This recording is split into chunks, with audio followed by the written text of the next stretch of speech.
আসসালামু আলাইকুম রহমতুল্লাহি ওয়া বারাকাতুহু। ওয়ালাইকুম আসসালাম রহমতুল্লাহি ওয়া বারাকাতুহু। কেমন আছো জিয়া শরীফ? আলহামদুলিল্লাহ ভালো আছি। আপনি কেমন আছেন? আলহামদুলিল্লাহ। কিছু বলতে এসেছো?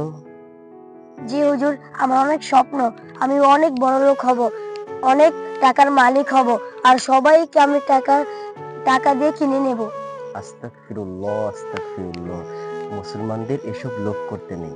আল্লাহ রব্বুল আলামিন তোমাকে যদি টাকা দেয়, আল্লাহকে ডাকো। আল্লাহ তোমাকে ভালো কাজের জন্য টাকা পয়সা দিবে। সেই টাকা পয়সা দিয়ে তোমাকে চাওয়া লাগবে না। আল্লাহ রব্বুল আলামিন কি করতে হবে তোমার জ্ঞানের মধ্যে উনি সবকিছু ফিট করে দিবে। তাই এগুলো নিয়ে কখনো চিন্তা ভাবনা করবে না। টাকা পয়সার মালিক হব, এত টাকা হব, মানুষকে কিনে নেবো, এগুলো খারাপ ধারণা।